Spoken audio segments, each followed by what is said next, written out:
So Boogie is a paid associate of Keemstar's podcast called Locale Live. This podcast has never been very successful. It's less successful than like mine, despite Keemstar backing it and Keemstar having huge pull, despite Wings and Boogie being huge people in their own right, literally and in terms of their channel and like their notoriety.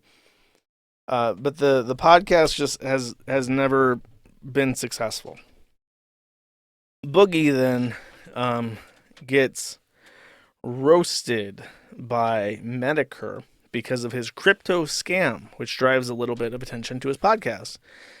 Boogie decides to deploy the lie that he had to scam people for money to pay for his cancer treatment. I discussed his cancer. He has a type of blood cancer, so he claims, which is a result of a genetic mutation and is a slow killer, and your life can be extended with appropriate treatment, which can be quite expensive in the United States, I'm sure everybody knows. So Jim gets on the Lolcow Live podcast and debates Boogie, and it turns out he may be lying about his cancer. He can't prove it.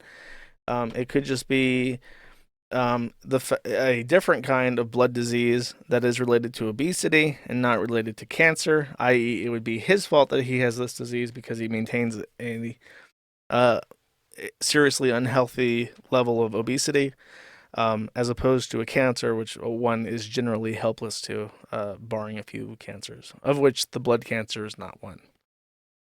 This flame ignites Keemstar's podcast. Mudahar joins. All the Charlie, the moist critical guy, starts putting out multiple million view videos discussing the hot goss that Boogie is being eviscerated by the kings of the internet on the Lolcow Live podcast. Keemstar's podcast, the Lolcow Live podcast. Tens of thousands of people start watching this podcast out of nowhere because of the Boogie drama. Boogie is then fired for lying. He is removed from the podcast and he is being punished. He must delete all of his social media Keemstar orders.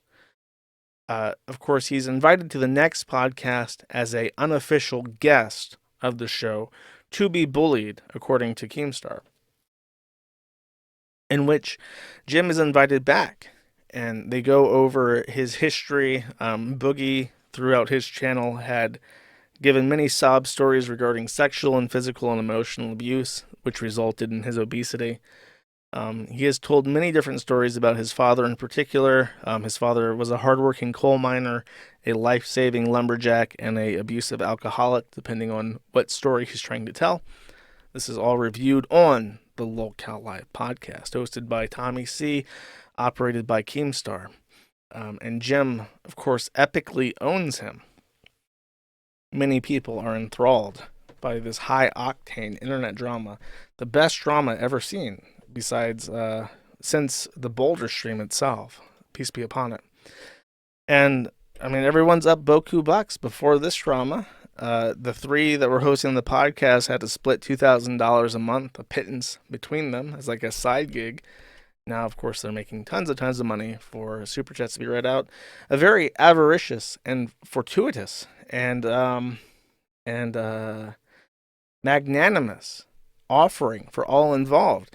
In fact, Keemstar, who has direct contacts with YouTube, managed to do the impossible after this. And after Jim's multiple appearances on the Lolcow Live podcast, operated by Keemstar, to epically own Boogie, he says, "Dunked on Boogie so hard, YouTube remonetized me." So after years of having no monetization on YouTube, two brief appearances with the gnome on the Lolcow.live podcast, it's all fixed. Instantly fixed. Such are the good graces of the people in the know. I don't know. If I sound too jaded, from the beginning, I saw this and I thought, Boogie is paid. He's literally paid by Keemstar to put on this show to make Keemstar money, and Keemstar advertises the drama on his podcast, which pays Boogie so that he gets more attention and more money.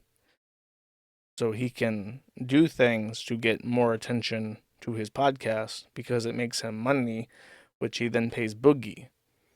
So when Boogie comes out and says, I'm faking cancer because he's a big, fat, shameless prick, and oh yeah, I'm also totally lying about my entire family history, and I have been ever since I started my channel, all I'm thinking is he's being paid, you know? Like, he could very well literally have cancer and just refuse to show it because that's funnier to people, that's more entertaining, and that makes more money.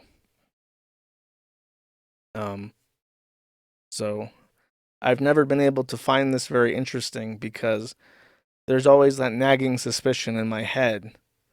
This is a product created by a professional businessman who makes millions and millions and millions of dollars and has a drama enterprise and publishes video games and has a YouTube channel with multiple million subscribers that has been networked directly to the very top of YouTube as a safe space for internet drama that only covers the right stories. Of course, when Drop Kiwi Farms was happening and Keffels was coming after us and Liz Fong Jones was coming after us, Keemstar, who gets a lot of information directly from the Kiwi Farms, didn't cover that at all. And actually directly told me in private that he has no idea what the forum is. He's never visited the Kiwi Farms before. So I don't know. I don't particularly buy that, but that is what I was told directly. What is that message? Is that in Kick? Sorry, I just scrolled past my thing not really fast.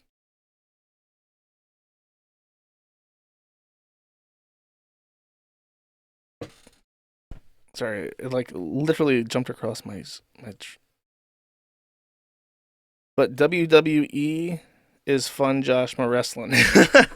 I mean, sure, if you enjoy it, you enjoy it. But like when I look at it, I think this is being sold to me, and I don't like advertisements. Is what I don't like, and I don't like Keemstar. I just can't get over Keemstar because it's just like I will never appreciate the fact that he's spent 11 years directly cohabitating the same space, and he has literally never in any capacity on his YouTube channel, on his Twitter, on both his Drama Alert and his Keemstar channel, on his podcast, he has never once mentioned the words Kiwi Farms. I bet you if you transcribe every single Drama Alert video he has literally ever fucking made, and you search the words Kiwi Farms, he has never mentioned it. Keemstar received a direct order from the top down many years ago. Do not ever mention this fucking site, ever. That's how you stay on Twitter as a verified checkmark with millions of subscribers. That's how you stay on YouTube as a earned incomer who has a direct relationship with YouTube. Never mention it. So I like then, years later, Boogie invites me on right before Jim got on, by the way, right before this all happened. Keemstar personally reached out to me for the first time in 11 fucking years and denied ever knowing. And he only did that because Boogie and Wings both reached out to me in private and said, we want to have you on the Fat Retard podcast. And I said, I don't want to be on the Fat Retard podcast. And then I said, in particular, I don't like Keemstar. And then Keemstar reaches out to try to bury a hatchet. And then this happens. So I'm in this position where I feel this is super sketch. Boogie is utterly shameless. The man gets fucking naked on camera for money. He literally prostituted himself effectively in the documentary because he is as shameless as it possibly gets. And then, of course, the people that do what Keemstar wants and brings a new audience in and goes through the ritual with Boogie, they're financially compensated for it. And, that's fine. If I sound like I'm bitter at Jim, I'm not. It's kind of like with Turkey Tom. Like, I understand why Turkey Tom does her prostate thing. It's about getting that cheddar, getting that guap. YouTube is a whore. It should be beaten for its cash. It should be literally ransacked. It should be robbed like a bank. And anyone abusing YouTube to make money is doing right by me. I'm simply acknowledging that I think that there is tit for tat, and I really just I can't sink my teeth into the narrative of the whole Boogie thing, because it feels kind of phony to me. Thank you for watching this clip. This is the CACA. Remember to like and subscribe.